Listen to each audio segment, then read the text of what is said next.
Good evening. I'm Carl Vandermeulen, Vice Chair of the Judiciary and Law Committee. I'll call this meeting to order at this time. I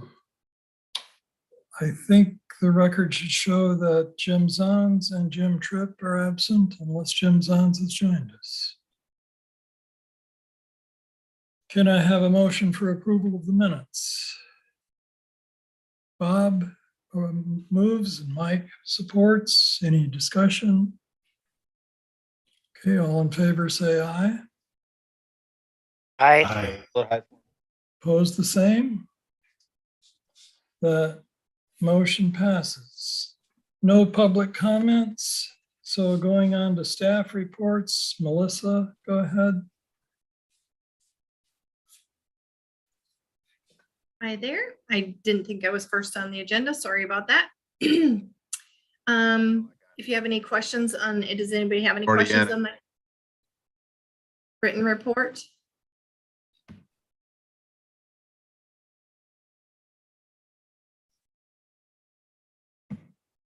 No questions?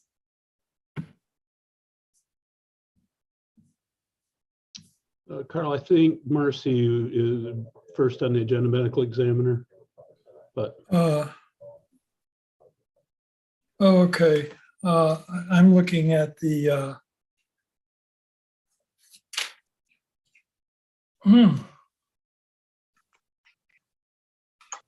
I guess I'm looking at the minutes from last time. That looked very similar. So yes, you're right.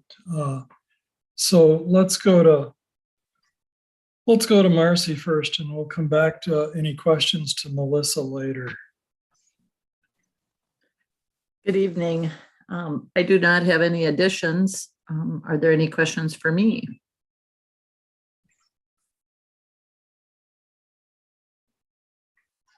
Pretty self-explanatory to me, I guess.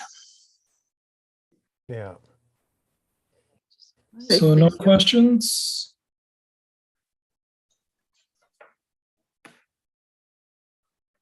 Okay, thanks, Marcy. Then we go to the sheriff. probably not much more to report since my written report. Just point out Brenda Lafort, captain from my jail. Today was her last day.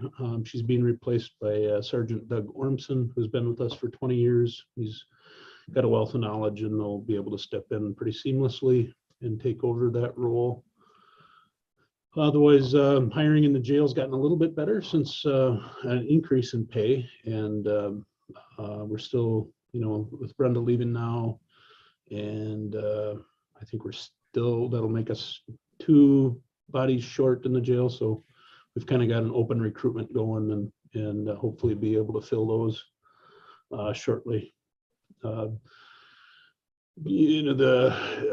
gas prices right now are certainly going to affect their budget this year. That was cut, to over the last couple of years. We've literally been within hundreds of dollars, so it was pretty accurate. But to project the gas prices that we're probably looking at here for the next year, that might be a challenge. Our overtime in the jail is already taken a hit because of being short-staffed this year. That was reduced by HR in our budget, basically cut in half. We've got about $7,000 in our overtime budget from the jail, which we've been able to, stay within over years when we were fully staffed, but we've already spent $3,000 out of our overtime budget in the jail. So that's a concern for me in my budget, but that was reduced from, Marshall could probably correct me, I think down from $15,000 to $7,000, and we've already burnt up $3,000 of that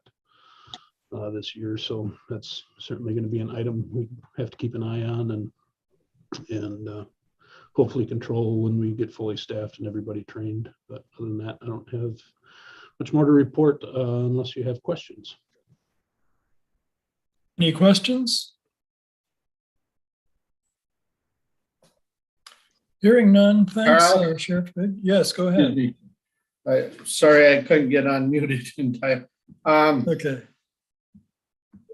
Kevin, you in your report, you talked about 3 jail staff starting in the near future. Will that bring you up to a full No, that'll still, when we get those 3 on board, actually one started today.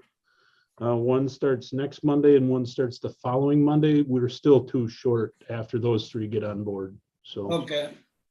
Thank you. you bet. Any other questions or comments? Okay, the courts next. I don't have anything else additional to add to my report unless there's any questions by the committee members.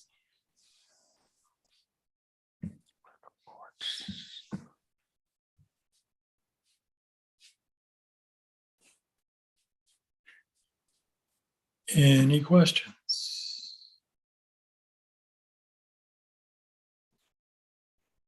Well, I guess you've reported so thoroughly that you've left us speechless. Sounds good. Criminal justice. Good evening. I guess the update that I would have is some of the proposed legislation that was in the written report is a moot point at this point. It did not pass the assembly and they are no longer meeting this year. So it would have to be reintroduced for next year. And from what I understand from a state Cjcc meeting, there was pretty universal not supporting the bail legislation. So I think that's good news for counties. There were some potential unexpected price tags with some of that proposed legislation. And then just another update as far as the budget for the Cjcc division was a little bit off.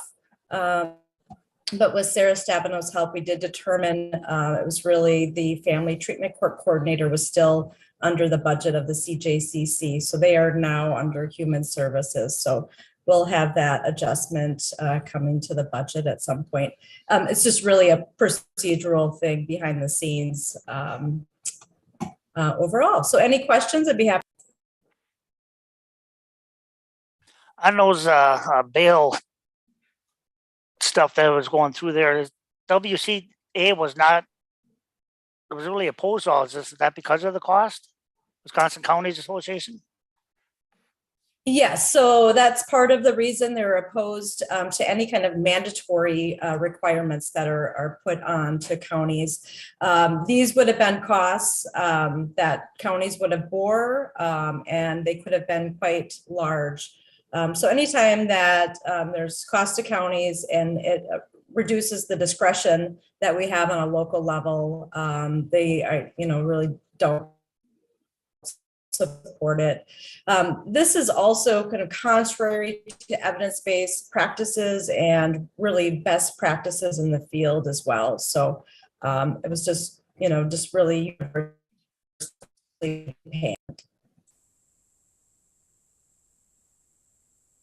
Thank you. Any other questions? Okay, moving on to the district attorney, Andrea. Hi, I guess the only thing I wanted to add was to kind of explain what happened with the budget adjustment request. I appreciated the committee's time and support with that. I had offered the position to a seasoned employee associated with the sheriff's office who had family benefits and a higher salary request. And so he then was taken back by the sheriff when another position was opened. And so he'll be a good fit with the sheriff's department and would have been a good fit with our office as well. But I was glad that that happened before I had hired him and he started with this office and got him trained in and then had to leave. So I think it turned out for the best. I was able to find another county staff member, Christine Souls. She started today, but her cost to the county is less and doesn't have the health insurance benefits that other employee did. So I ended up not needing a budget adjustment. So just wanted to thank you again for your time and support on that matter. As far as moving forward for March, my office does have a few trials moving forward, some OWI drug cases, 1 or 2 day trials at most. So I think March will be a little bit, hopefully slower for our office. And then we did receive notice that our Chapter 950 for victim witness, that check will be coming to the county within the next week or so, which is part of the state's match for having a victim witness department. That's all I had to add. Thanks, Andrea. Any other questions or comments for Andrea?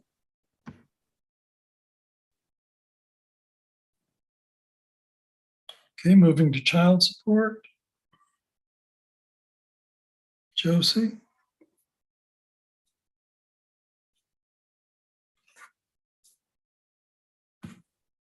You're Josie. muted, Josie. How's that? Hey, that's better. Hey, hi, everybody. Okay. I just wanted to point you to the last bullet point on the first page of my written report where I talk about the cooperative agreements. And for those of you who don't maybe know what that is, I can have an agreement with clerk of court staff, the family court commissioner, and corporation counsel's office, because those staff in those other offices do work on child support cases. And then I can submit their hourly productive rate, which is their salary and fringe benefits, for a 66% federal match. So these are monies that the county is expending anyway in these individual budgets, and I just have a mechanism for recouping some of those costs and returning it to the cooperating agency's budget as a revenue to them. So I give the breakdown for what the 2021 payouts were. And in drafting the cooperative agreements for 2022, the cooperative agreement we have with clerk of court's office is relatively new. I think it started in 2019. So in evaluating how that was going and making some phone calls with the state, I discovered a different way to account for their time. So the agreement is signed and has been submitted to the state for approval. But if it goes through, I anticipate a revenue to clerk of courts next year of over $37,000.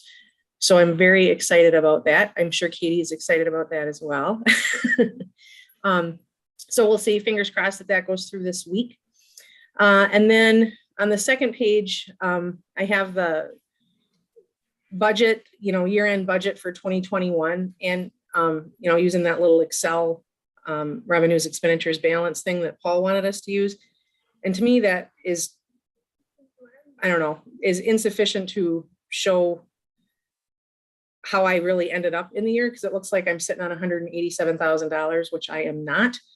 So I kind of broke it down below there. In the gray shaded areas are the cooperative agreement payouts that I already referred to, and then the amount of money that we are returning to the general fund. So when this all said and done, we were on the levy last year for just over $26,000. And that's it, unless anybody has any questions. Any questions for Josie? Josie, this is new money for the county then, as a result of this, if that goes through? 37,000? Yeah, so Yes. last year, under last year's agreement and how it was worded and how we accounted for clerk of court's time, we were able to recoup and return to clerk of court's $8,075.25 for clerk of court staff time. And so next year, I anticipating being 3 times as much. Wow. Thanks for your work on that. That's it's nice to get good news once in a while. Yeah. Any other questions or comments? Emergency management. Melissa started. Did we have any questions for her?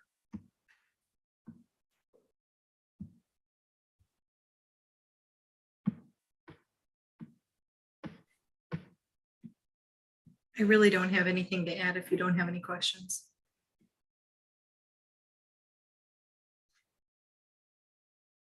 I was curious about emergency livestock transport, working with the fire department. Mhm. Under what conditions would livestock have to be transported? Every day there's livestock that's transported through our county, and because we have I-94, there is a lot of things being transported on that highway.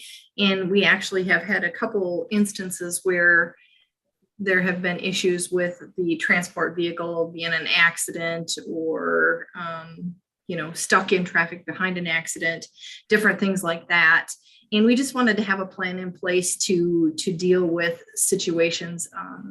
Some of those livestock haulers can have, a load of cattle, depending on the size, 30, 40 head of cattle, pigs, different things like that. And if they would be overturned, there could be issues. How do we remove them? How do we deal with, the animals that were involved in the accident? How do we, where do we house them? Different things like that. So that's kind of what we're working with on that response plan. Okay. How does the fire department happen to come into this? The Menominee Fire Department sent 2 representatives to some training a couple, 3-4 months ago, I believe. So they did receive some specialized training on how to remove livestock from those transport vehicles, how to cut apart, what is the best way to do it for safety for themselves, for the animals inside the cattle trailers and different things like that. So we're just together going to write that plan. So they have some of the expertise on how to, like you said, open up the vehicle, do different things like that. And we want to be a resource for them on how to, like I said, remove the cattle, livestock, whatever it may be, and, help them through that situation. Okay. I was also curious about the countywide mutual aid box alarm system. Yeah. What is that? Basically, it's kind of pre-planned mutual aid for the fire departments within our county. It's a program that we implemented several years ago, and we do drills monthly, just kind of radio drills. This drill or exercise here that we're planning is a little bit more in depth than that. And that's basically, you just come up with a scenario and we work through the MABUS system. And like I said, it's a predetermined mutual aid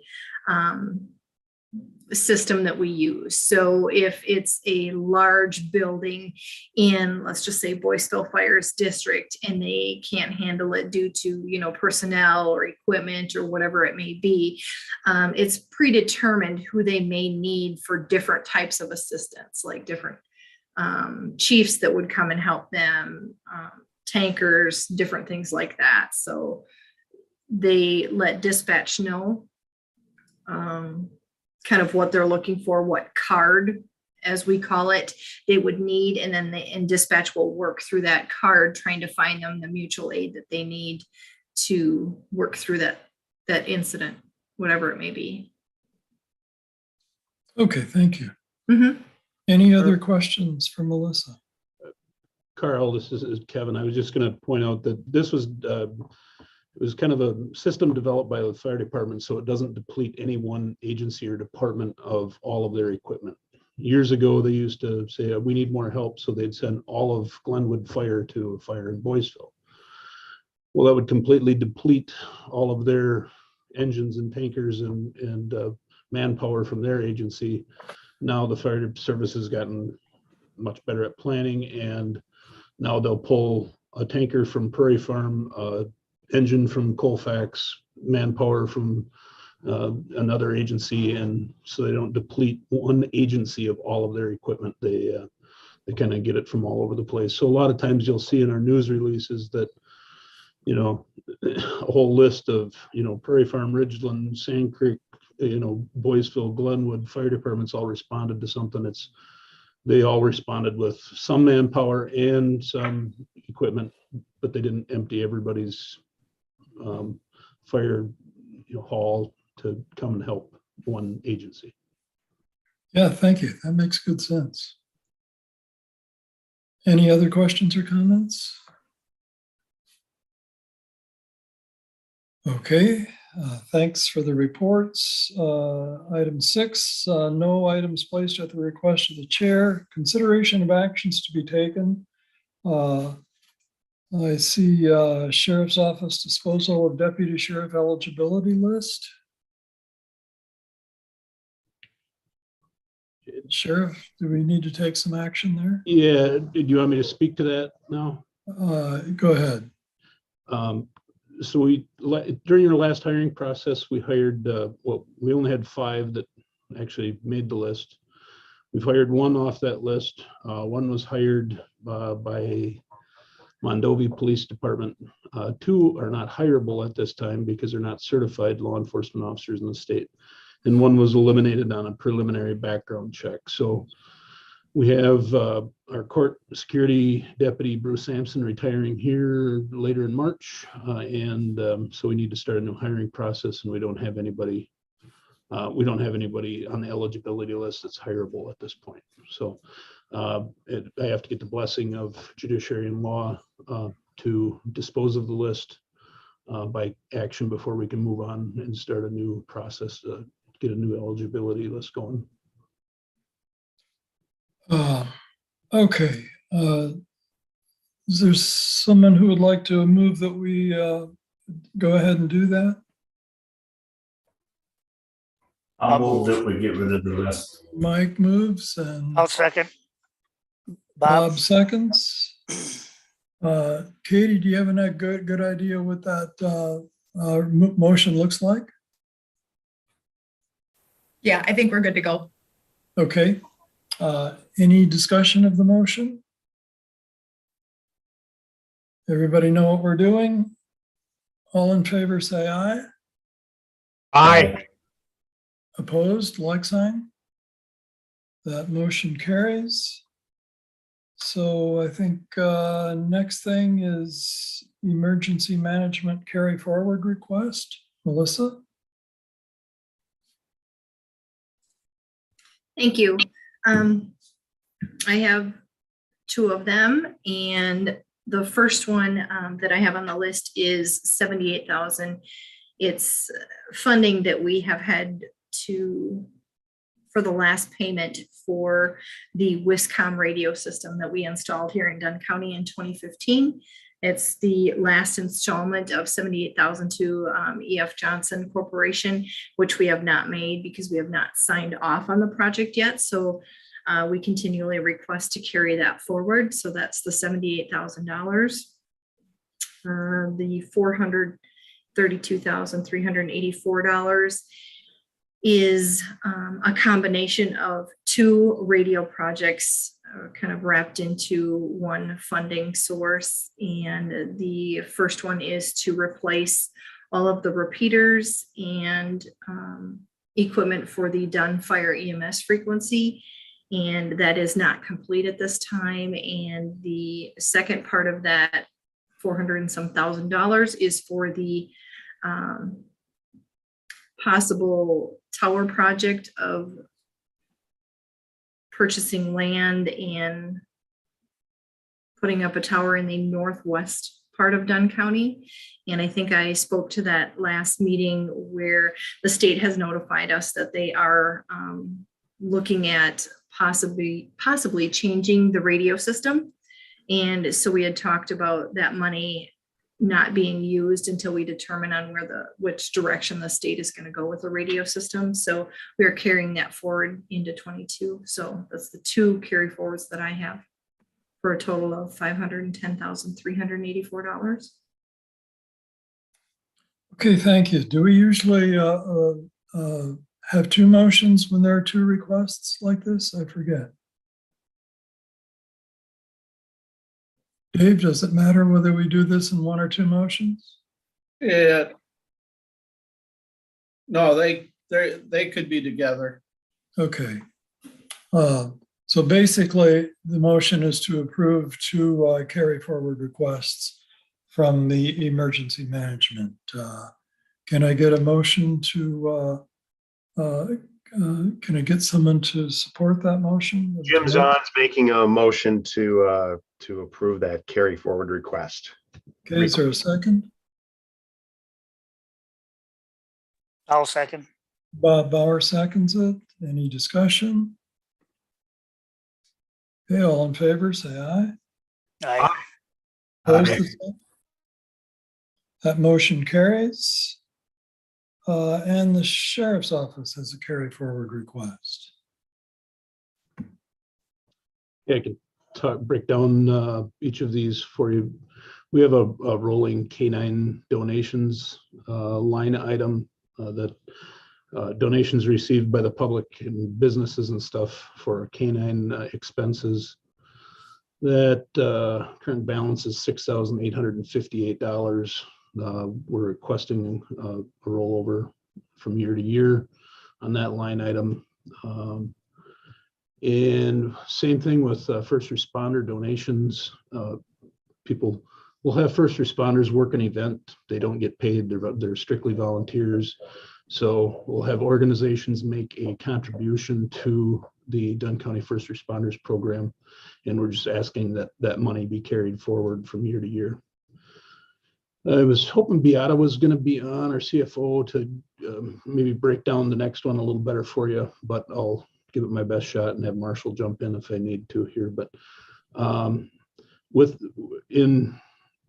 after bills paid in 2021, we had a surplus in our budget of just shy of $200,000, 192, I think. $192,000 when I sat down with Beata the other day. Oh, Sarah's on. She can maybe see her. I'm here if you need some support. All right.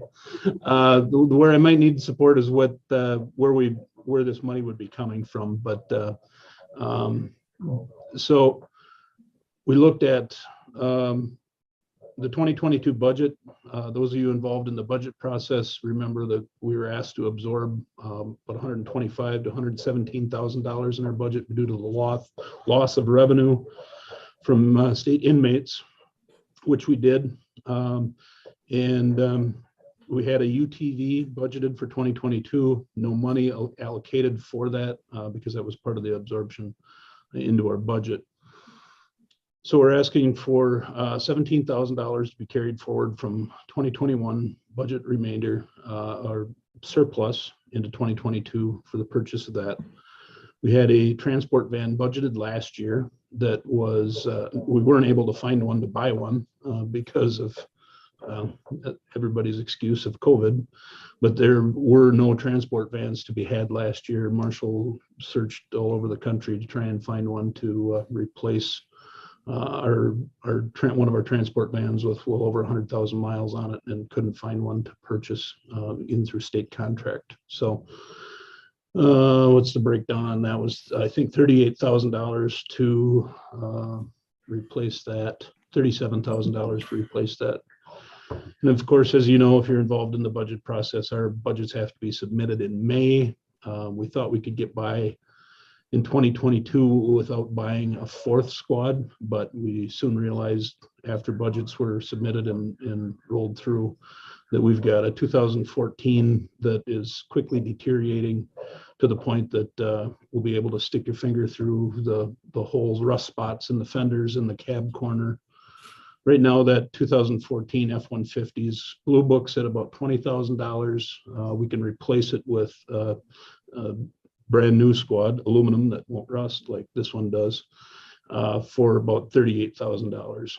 So if we can carry that money forward for 2021 into 2022, it will help us offset our 2022 budget, and it'll avoid us borrowing in the future for 2023 for an additional squad. Judge Wagner, there you go. You were off mute, but that's kind of it in a nutshell. Anybody has any questions, or Sarah want to expand on that anymore? Bob, go ahead. I just got a question on the price of that 38,000. Does that include the 20,000 that you're getting from the old one, or it's a total 58,000 that it would be for the new one? No, we would recoup we'd recoup about $20,000 off from our old truck. That's not included. Government price right now on the F-150s we're purchasing is about $38,000. And so we'd actually have an income this year to offset that. So really it would cost the county about $18,000 to replace that vehicle before it completely deteriorates. I did get an estimate on that vehicle and was told, well, the only way to fix that is replace the box sides completely. And that was going to be $5,000 to $6,000, which would eat up about 10% of our maintenance budget for the year. So it doesn't really make dollars and cents to replace box sides on a 2014 when it's only going to be around about another year. But if we could sell it at this point and recoup what we can out of it, it just makes much more sense. Thank you. Thanks, Sheriff. Any other questions? Okay, would anybody like to separate these carry forward requests into separate motions? If not, then I need a motion to approve 3 carry forward requests from the Sheriff's Department.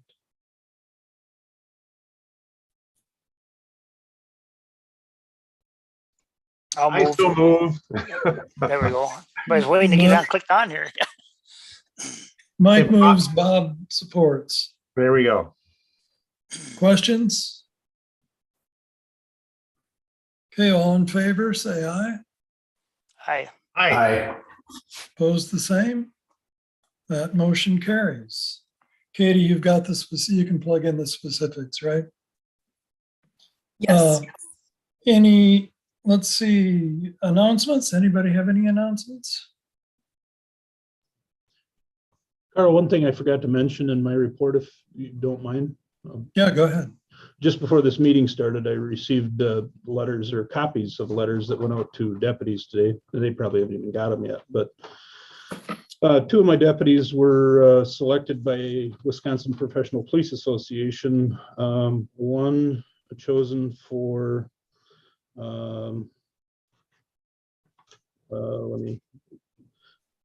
Meritorious Award, and one for Award of Valor, and they will be recognized at the Wisconsin Professional Police, which is their union representation, at their banquet in April, it looks like. The one was in my report, I think last month, Deputy Gates pulling the kids out of that burning car. And the other was Deputy Kyle Knotts was driving by one of our local, lack of a better term, meth flop houses. And as he and his partner from Menominee Police Department were driving by, he noticed somebody with a hatchet chasing another person into the trailer. Stopped, jumped out, got the incident stopped before that person killed the other person who had already hit him 2 or 3 times with the hatchet. So, so they're being recognized by Wisconsin Professional Police Association. Those 2 deputies, along with Sergeant Peter Rudd from Boyceville Police Department and Detective Mike Sampson, actually Lieutenant Mike Sampson now from Menominee Police Department. So I wanted to pass that along. Thanks for good news. It's always good to hear of county employees doing good work. Any other questions or comments? Okay, our next meeting is March 28th at 4:30, and this meeting is adjourned.